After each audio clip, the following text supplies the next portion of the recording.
Hey, Brad Niccum, Tasting Tequila with Brad. I got a really special treat for y'all. I've got a tequila aficionado, an old school tequila drinking guy from Yuba Linta, California, Matt Charney, and he is we're going to call him a volunteer brand ambassador for Guacamaya Tequila.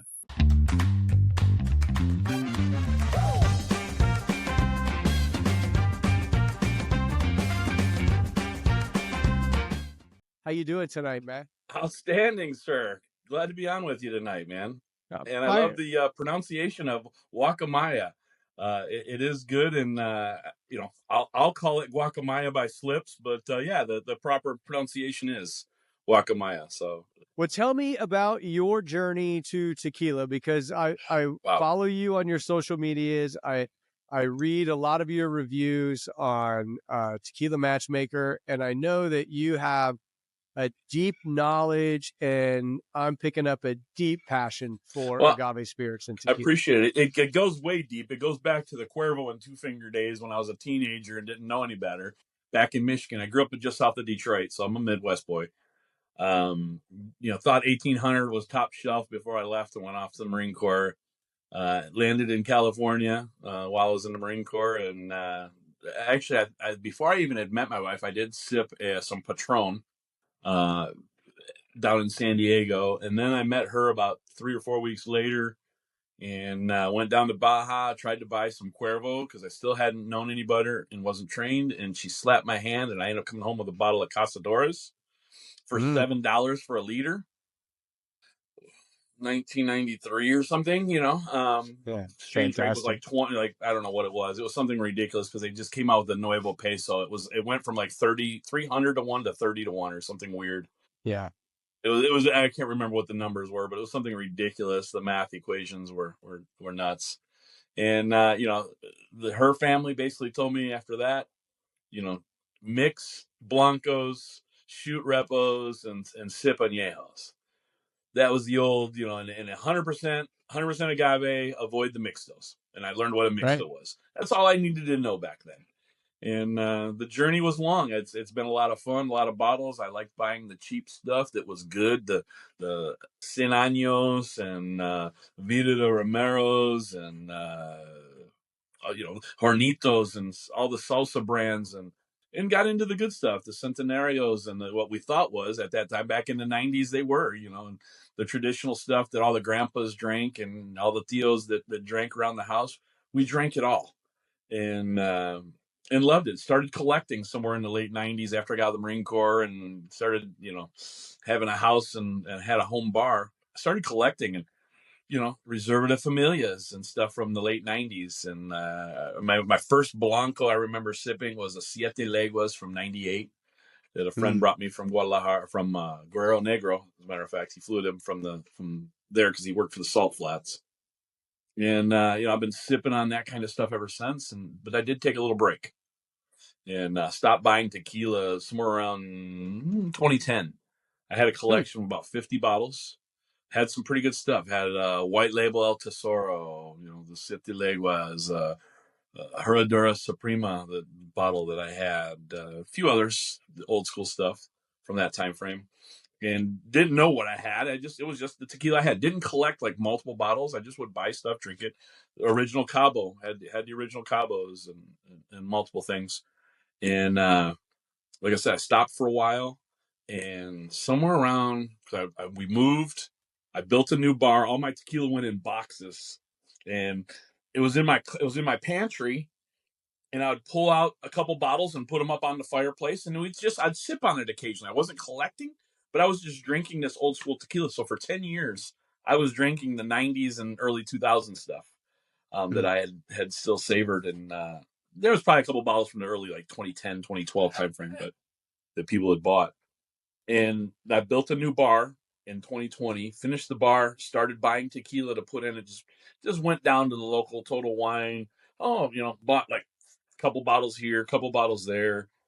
Bought Addiectivo, Cava de Oro. Like, 75 bucks for an extra añejo, 85 bucks for this, extra añejo. Bought a couple of these, bought a bottle of Casadores, Siete Leguas Reposado, a couple others that were okay. I can't remember what they were, but they were at least decent brands. I think one was a Chinaco or something. I can't remember what it was, but and hadn't opened them. Had a party, started sipping on a couple tequilas, and the sweet stuff just blew me away. What the heck? Where did this come from? Wow, these guys they learned something new. These guys are amazing with their barrel selection. I mean, I knew what barrels aged tequilas were in a barrel. I knew how it happened. I wasn't no dummy, like, wow, what kind of barrels are they using to get the sweet flavors? Like, they must be using maple trees or something, right? All this maple syrup. That's what was going on in my head. Like, Sure. I couldn't fathom the additives in it. I got online. How are they making tequila so sweet? And boom, tastetequila.com, which is Tequila Matchmaker's original site. And, I've been an additive-free advocate ever since. So. Now, that's so we've got like similar, I started out drinking great tequila. I switched to bourbon. And then next thing you know, I've got a beautiful bottle that has a bell on the top of it that to me was so sweet and so good. And then I jumped into this All Things Tequila Facebook page, and you're going to find this funny. All of these guys were like ripping on some of the tequilas that I like. So I just unjoined the group. I was like, the heck with these guys. These guys don't know what they're talking about. And I bought my first bottle of like Ocho. And I was like, wow, this is really more like old school Cabo to me. Like that right. brought me back to that old tequila that I liked and as the oldest Cabo that I like. So then I'm like, maybe that stupid Facebook page wasn't wrong. That's when I rejoined. That's And, funny. got Tequila Matchmaker, and, there's been multiple years of, taking this journey down into the additive-free world, and not as much even the additive-free world. I don't drink a lot of tequilas with additives, but if you add it to make a profile that you're going for, good for you.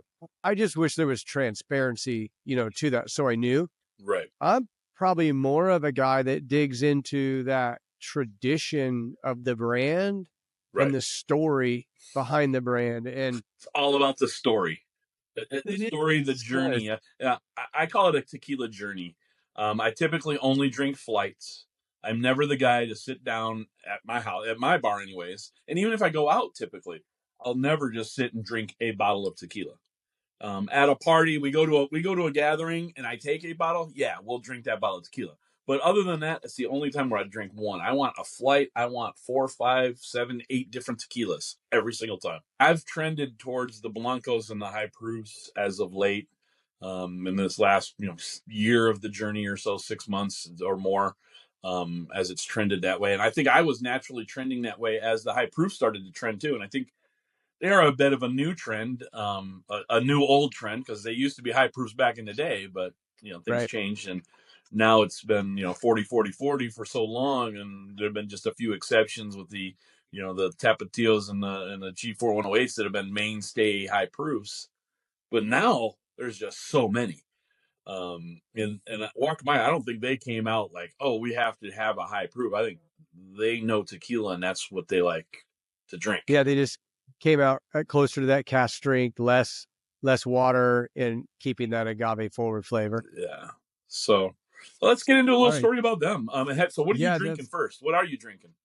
Well, so one that I haven't had yet is the little Repo 41. Okay. So I'm going to go ahead and pop that into a glass. Excellent. So I have that. So and I see you got a Glencairn, for which I've been drinking, playing with, and this is thanks to Pedro. He's got me playing with red wine glasses. Gotcha. Which would be a very similar shape. Yeah, that has the N and a little more straight there, but similar, right? And I've been drinking a lot of the using the Chisholm Trailcrafts, and then I have the Glencairns as well, and I have the little brandy snifters, and I've been drinking from all those things for years and playing around. And what I found, and not in a bad way, but I found the Chisholm Trailcraft definitely will mutate some of the smells and flavors. Yep, I've heard that. In a good way in some cases, but in another way, it also is kind of exposing where the red wine or the brandy snifter may expose, maybe it's a flaw, if you want to call it a flaw, I noticed that in that glass. Like, I'll have something in here that I'm like, ooh, that has a lot of great aromas. And then I throw it in there and go, ooh, wait a minute. I don't know what that is. Like I'm picking up something there, right? Right. So that does change it. So what I've been doing lately, a lot of times is when I'm doing a review or a battle of some sort, I'm actually using multiple glasses Hmm. for both, where I'll set up, two Chisholm Trail glass, and I'll sit and I'll smell that first, and I'll smell both, and I'll rate the smell. Then I'll pour it into the wine glass, and then I'll sit and smell them both, and then rate the smell, and then decide which one I'm going to drink out of, and I'll drink them both from the same glass at that point, or Gotcha. whichever. And sometimes I might go over the Chisholm Trail, sometimes I might go to the wine glass. I've been mixing it up, and it's been kind of fun. Um, I know the Catadoras, and they, you get taught a certain way and all that. There's a lot to it for sure. Um, I'm a big guy of like tonight, my palate's dirty. I wouldn't rate a tequila tonight, like for a true score at all. Yeah.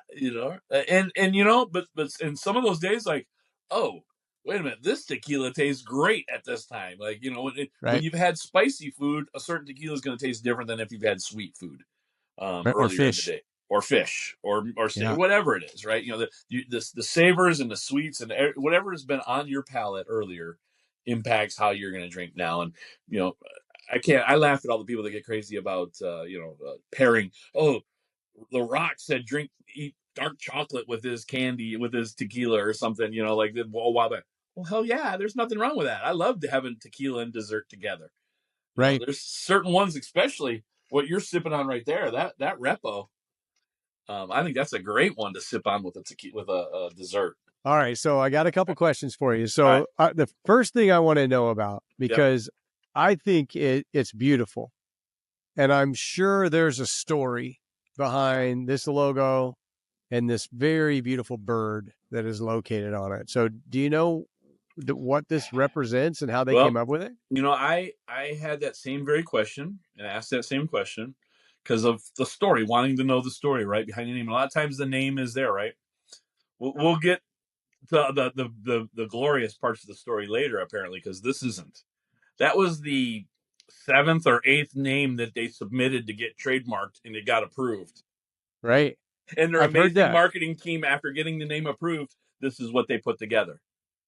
It's beautiful though. The packaging of this, and I'm not we talk about the bottles, right? And how fancy bottles usually don't have good juice in it, but the packaging of this it's beautiful. It is just it's gorgeous bottles. The way they laid it out's amazing. The boxes are even really cool. Yeah. When you're trying to get something, on premise and it's on the back shelf of the bar, somebody's gonna go, wow, what's that? That's good looking. So Right. I didn't know if there was a story behind it or not. Yeah. That's too Amazing. bad. Right. Yeah. It's unfortunate. That's not the beautiful part of the story, but it is a beautiful bird, and that it does translate to the macaw. That's what Guacamaya is. Gotcha. Is the Okay. macaw Didn't know bird. that. I could see them definitely having some stuffed macaws, or maybe a real macaw at their booth someday when they're actually in the U.S. That'd be really cool. Because as you know, Um, these bottles are only Mexico only. There's none available in the U.S. at the moment. right. That's what I was going to ask you when is there a time frame, or do they have, are They, they going through the process to get it imported into the States? Yep, that's exactly what they're going through now. They got an importer in California. I think he's up near Fresno. Importer distributor. Hopefully February. I don't know.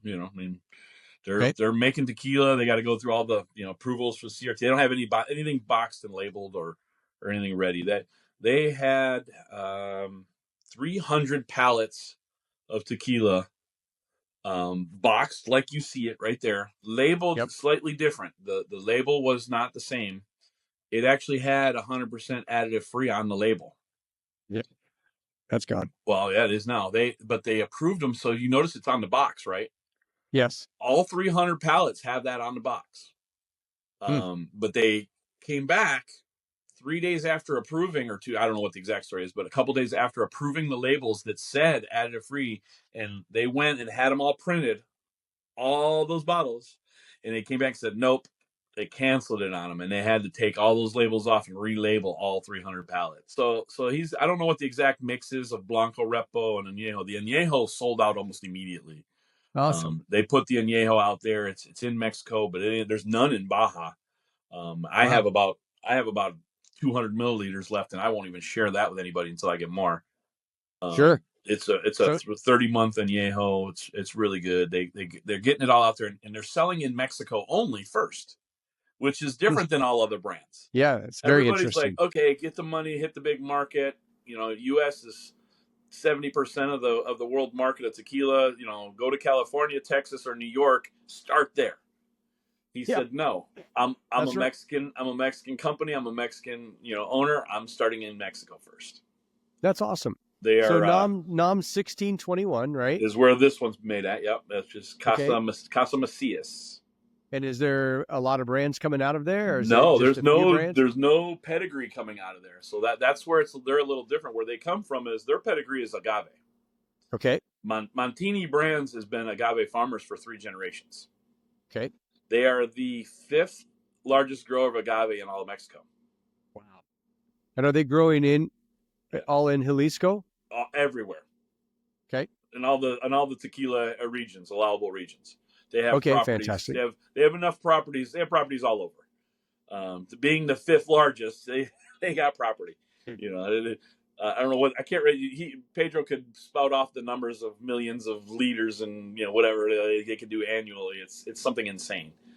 So they were supplying the big brands back in the day, the Cuervos and such. That's how they got. I mean, they got that big. They've been supplying agave for years and years, and they were, the story of the agave farmer who gets, burned over every time there's a price drop. Sure. And they went through it. They were that family that got burned. And Dad, in the way I hear the story, in 2010, which was the last big drop, 14 years ago, I'm making up some numbers, but the story goes, the contract price was, $6 a kilo, or I don't know, $1.60 a kilo, whatever it was. And then, they come in and, oh, well, price is down. Sorry, this year we're only going to give you, 26 cents. And his dad said, no, thank you. You had a contract. This is the price. You want my agave, you got to pay this price. They come back and offered him even less, 18 cents. Nope, go away. Don't come back. He came back again and offered him even less. And he said, no. And they plowed the fields under, just planted corn or something. Just wow. Would not even sell them the agaves at a penny. Just said, screw it. And was going to, and talked, I think the talk was to get away from it. They came around. They still kept growing agave. They're still doing it.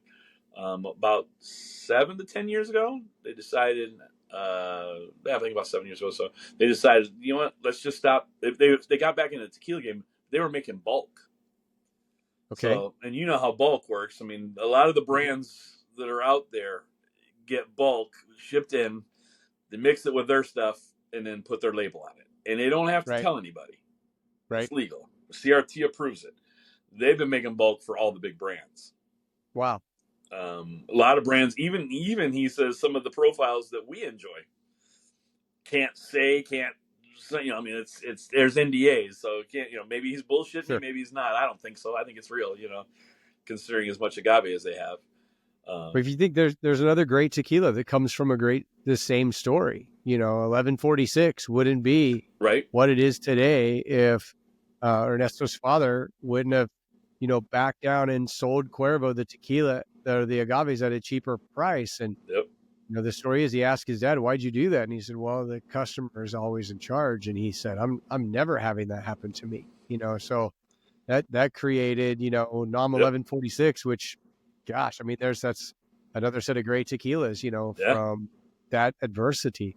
Exactly. So tell me about their process. So obviously they're agave. Yep. So mature agave. They're using the best of the best, the Supremes, everything's was it Caponas when they let them go to Quixote right before they go, and they're doing all the right things and getting the maturest of agaves.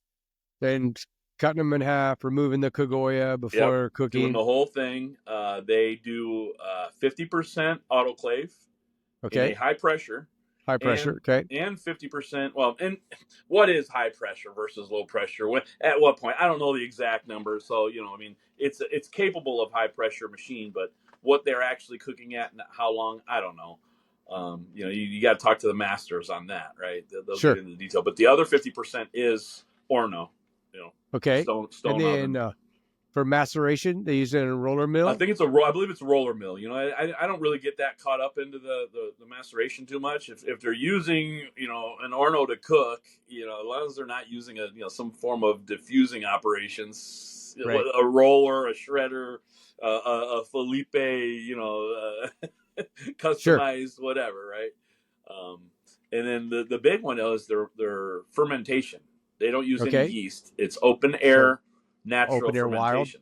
Wild Okay. ferment, yeah. So Are they doing any fermentation with bagasse? Are they doing any fiber fermentation, or no is it all bagasse, without fiber? no Okay. fiber is was what I was told.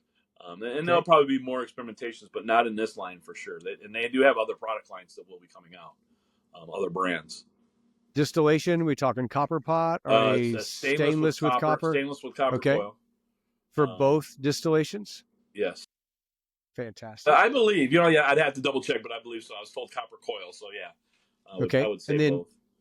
Are they resting their Blancos before bottling or going there's straight? Quite a bit of, I don't think they aerate, but there's definitely some resting on. I mean, they have stuff in tanks. They're making it so far ahead and so much of it. Okay. And those details you'd have to get direct, but they're making a lot of tequila. They're not doing small batch. They're making lots of it all together because They're it's all the turning a same bunch. formula. Sure. The big holdup is that fermentation, because basically the way you talk through it, you know, the cooking takes about 3 days. Right. You know, the maturation. Unless you're doing true high pressure, then then you can knock it out in 8 days Right. or 8 hours, right? Well, yeah, you could, right? But his process, the way they do it, you know, because of loading and unloading and temperature drop and everything else, both processes take them about 3 days. So they get all their agave cooked in 3 days. So low and slow. Low and slow. The takes about the same, you know, 1.5 to 3 days, depending on how much you shred and how much you have going, and getting that all the way through. And then the big holdup is fermentation. That's 10 to, in the winter, possibly 25 days. Right. And then that's where the holdup is. So all production basically kind of stops there. So what they're working on is building a lot of tanks for the fermentation. So that takes 10 to 15 to whatever days. You got to have like 5 cycles. Every 3 days, you could be filling up another cycle, right? And so I just imagine how much they're working on that to try and keep up. It is amazing. And they're probably doing stainless steel tanks, would be my guess. Yeah, they got a lot of stainless steel tanks. You can see them in the pictures. If you go on the Guacamaya Facebook page and stuff, he shares a ton of videos of it from their facility. I don't know enough about the mezcal to really talk to it educationally wise or intelligently. I enjoyed this one, but I also was like, you know, 5 sips in and really, you know, going there. And I've drank it a few other times, and I've shared it with a bunch of friends, and everybody seems to like it. So my big one that I love is this 54. Okay, is that that's right there? That one. That's this one here. Yeah. So what are they doing barrel wise? Do you know? So what they're putting in barrel wise? So barrels, they use 4 different processes that they blend. Okay. They don't switch from barrel to barrel. They do 4 different processes. So they're not double barreling, but they're blending different ones. Yes. So it's French oak. It's all white. It's all French oak. They use virgin that they char and cut and do different things with. So they do 2 different processes there. They do wet wine, and then they take wine and they char the wines. Okay. And they do a blend. I think there's a Cabernet and I believe a Malbec or something like that. They're using a couple different ones. They use some Napa. And they use a mix, but they have a Tonnelier down there that does all their barrel making, and they cut, like, you know, they get, if you sit and listen to Pedro talk about it, he'll talk about, we cut at, I can't remember the millimeters, I'm making it up, 3, 5, and 9 millimeters, because at 3 you get the oak, and at 5 you get the vanilla, and at 9 you get the whatever, because there's at different depths of the barrel you get different flavors. Sure. And how they char it and what they all do. So they're taking those 4 different types, basically, of barrels, and then blending it all at the end. You know, as dark as it is, I figured they had to be doing in that 8 to 10 month 11 age time. 11. Okay. And then I knew they had to be doing a heavy char to be able to get this much color.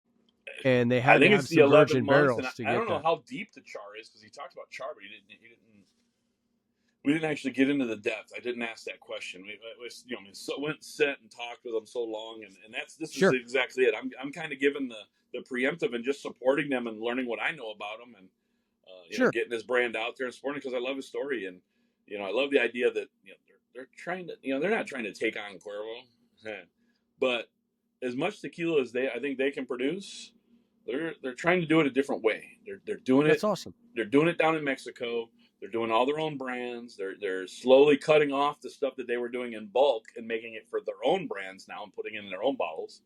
So a few of the bulk people, the people that used to buy from them, probably might be upset because now they're not getting some of that.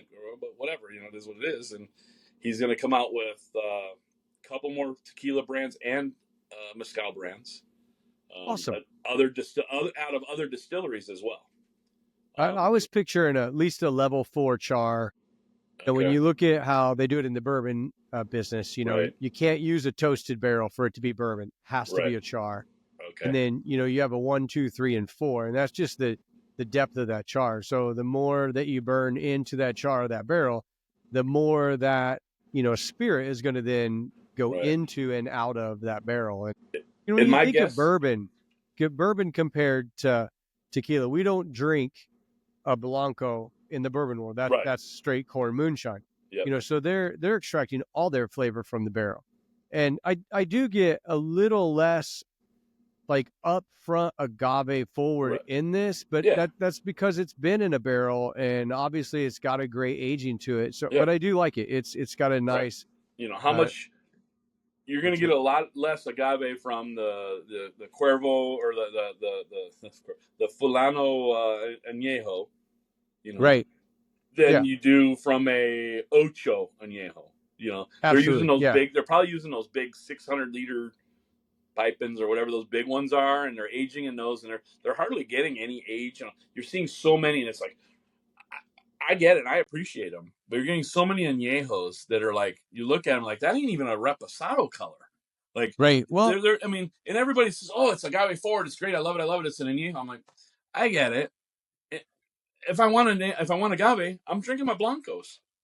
right. No, that's true. And I do say personally, I don't want to go grab a tequila that turned into a whiskey. Right. But I don't mind a good dessert tequila that has, that carameling and that barreling flavor. But I'm a Blanco forward high proof, right. Give me the agave punch in the face, so, there is that time frame that I go, oh, you know what? I think I'm going to make, a great tequila old fashioned, and I'm going to do that tequila old fashioned with this. But I do like a forefront agave tequila. Oh, absolutely. But there's agave here. There's flavor there of the agave. It's just maybe a little more barrel forefront. But again, absolutely, as dark as it is, and as long as it's been aged, it's pushing that añejo, time frame. I honestly think you could put it up against a lot of añejos in a blind, and people would 100%, go right with it. Yeah. At 11 months, heck, how many añejos are coming out at 12 months and 3 days or 8 days, right? Yeah, no doubt. All right, so tell me this. Tell me all the places that people can find this for information. What do you know? What all their socials are? So it's Guacamaya Tequila, and it's Montini Brands. They have Guacamaya Tequila is on Facebook. It's on TikTok. They're on Instagram. Montini Brands is out there putting stuff out. They're small. It's coming out of Mexico. Their webpage is montinibrands.mx.com or something like that. I believe you can find it on their Facebook page or on their Instagram page. You'll find where it's printed out as one of their links. His link tree isn't accurate. It doesn't work real well. They're growing and slow. It's the growing pains and of all that fun stuff. The tequila is available in Mexico only right now, but if you're on vacation, you will be able to find it because he's going everywhere. He's in Cabo now. You can find it at the Tequila Town, which is downtown Cabo San Lucas. And my friend Valentino Rossi, who works in that store, seen that I posted this and gave a big old thumbs up. And they have it in the store on the square at Tequila Town in Cabo San Lucas. Look for Valentin; he'll hook you up. Nice. There you go. So they're in La Playa at La Playa Bodega in Tijuana. They're in Don Pisto and Rosarito. All over Mexico. Their website has a few of the links to it, to the different stores they're getting in. I believe it's in El Beso. They're getting it out there. There's a lot of cases going. They're bottling more. They're bottling for Mexico still right now. Once they get labels approved and things approved, they'll start bottling for the U.S. market. It'll come to more than likely California first, on a distribution market there. And as soon as it's in California, it's everywhere, because someone like Roadrunner or anybody, they can ship 48 states. So Right. you So know, where can people follow you? Because you have some great, I see your videos all the time, and you have some great social media out there too. So where can people find you and follow well, you? I'm Mr. Tequila Facts on Instagram. I'm just started my TikTok. I don't think it's. I think you might still find me on Mr. Tequila Facts, but I think it's Matt Charney 7 or something, because I old person using social media. I don't know how to set it up properly. Whatever. And of course, Facebook, Matt Charney. I'm on the Forte Fanatics. I got to give a big plug to the Forte Fanatics boys. That's where the high proof comes in. I What don't a know great what I page. got to do to get one of those T-shirts. That's all I'm So saying. so here, I'll tell you this. This shirt is a California special. I That's didn't get awesome. this from Forte Fanatics. I got the logo emailed to me, and I had my own guy make them for me. These are customs.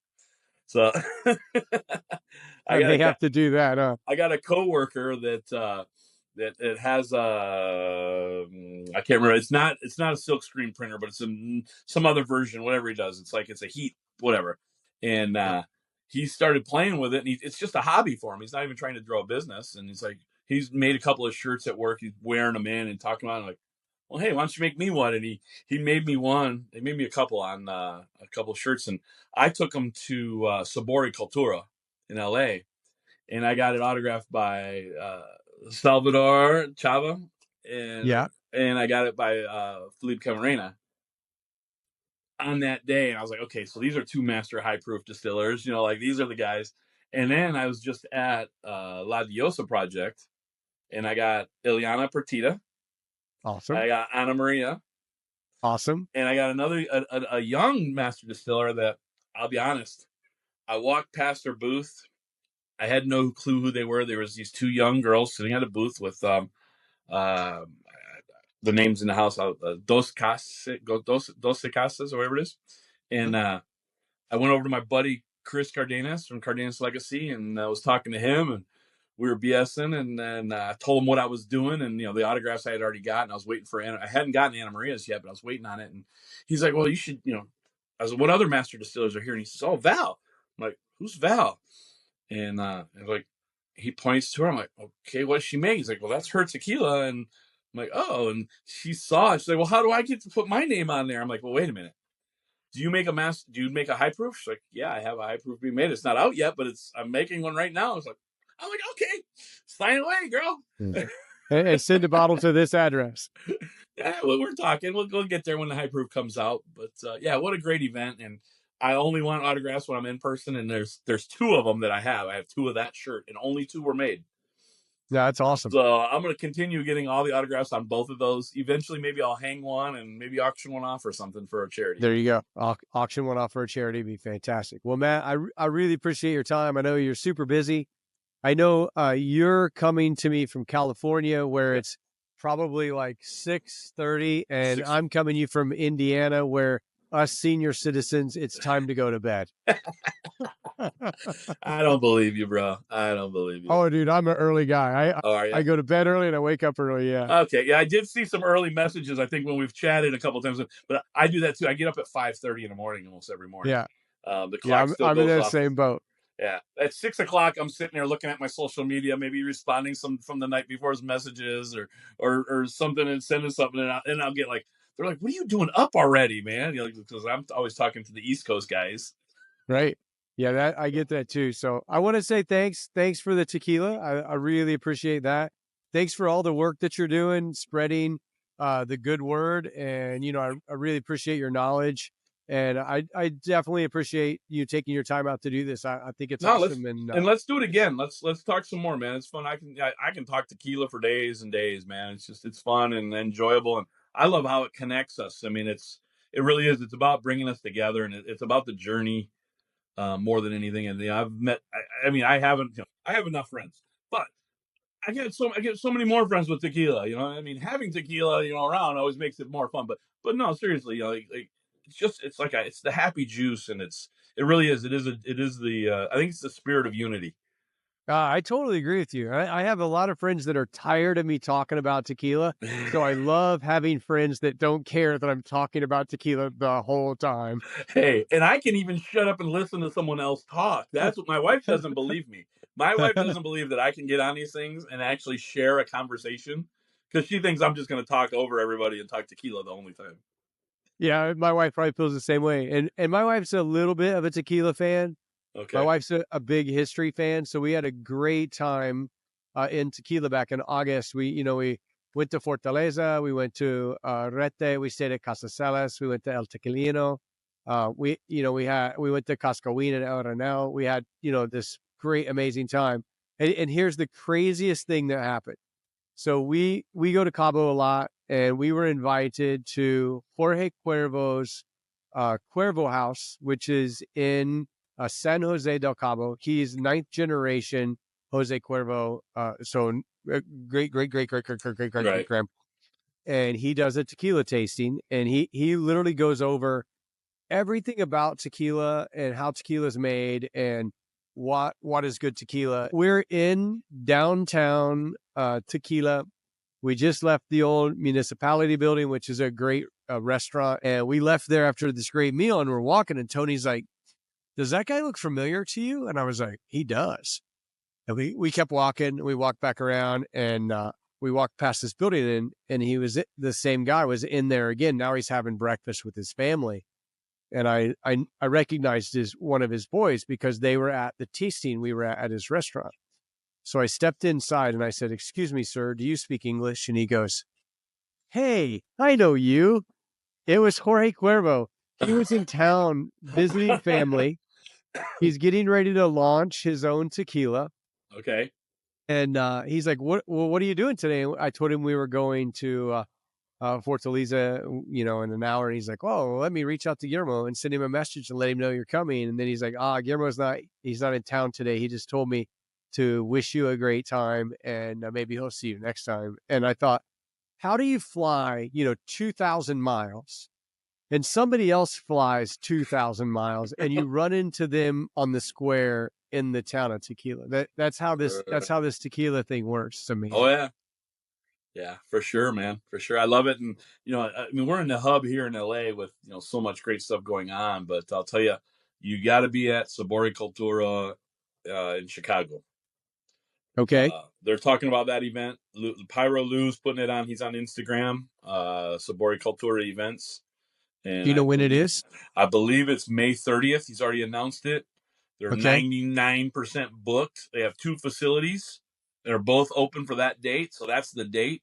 They just haven't signed the deal for which one, and if they're flying within the next 10 days to go book it. Well, Matt, I want to say thanks for doing this, and I No really worries. appreciate you. And I know we'll do it again in the future real soon. Oh, absolutely. All right. Thanks.